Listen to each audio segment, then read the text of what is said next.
In 2014, a Silicon Valley startup was valued at $9 billion. Investors trusted it. Politicians endorsed it. The media celebrated it. Its founder became the youngest self-made female billionaire in the world. She promised something revolutionary: one drop of blood, hundreds of medical tests, faster, cheaper, more accessible. But here's the part no one knew. The technology didn't work. Not partially, not inconsistently. It simply didn't work. So how did $9 billion get built on something that wasn't real?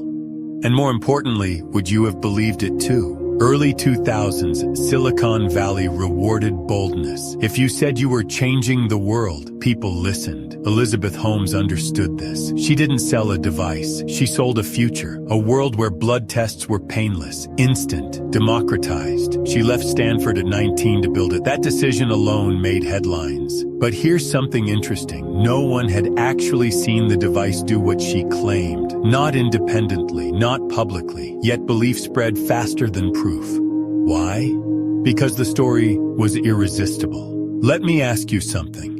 If a founder speaks with confidence, stands on a stage and promises to save lives, do you question them or do you want them to be right? Theranos attracted powerful board members, former secretaries of state, military leaders, influential decision-makers, not medical scientists, but respected figures. And that was enough, because credibility is contagious. Investors saw who was on the board and assumed the science was solid. Money poured in, tens of millions, then hundreds of millions. By 2014, Theranos was worth $9 billion.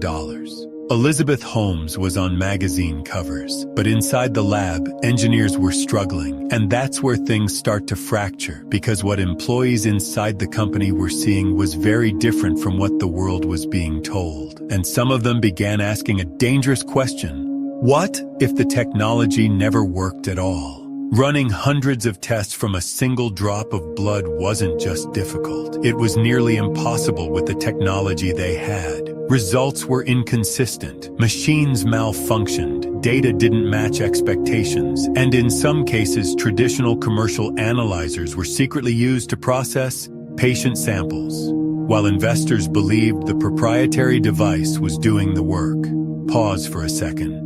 If you discovered your company's core product wasn't performing as promised, would you stop everything? Or would you hope you could fix it later?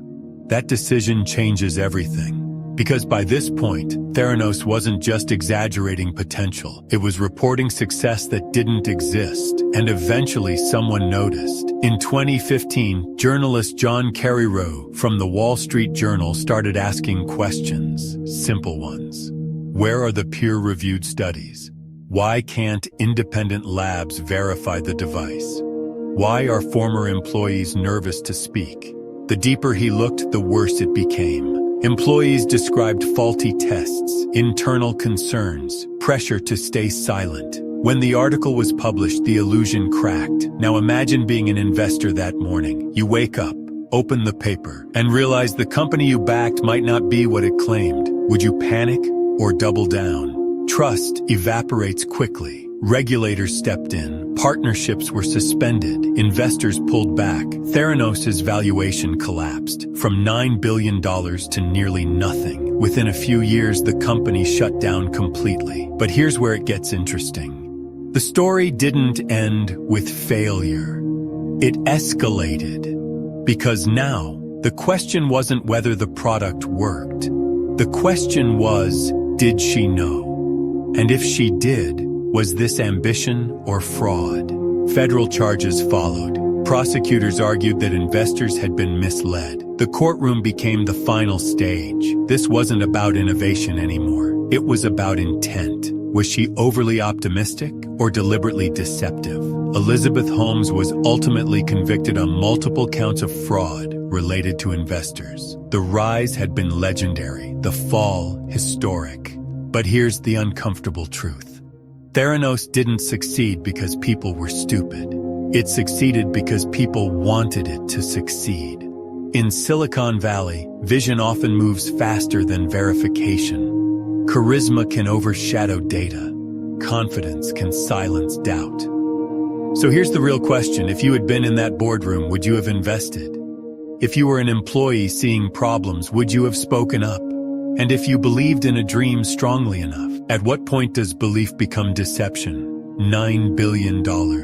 Built on possibility, sustained by belief, undermined by reality. And in the end, truth doesn't shout, it waits.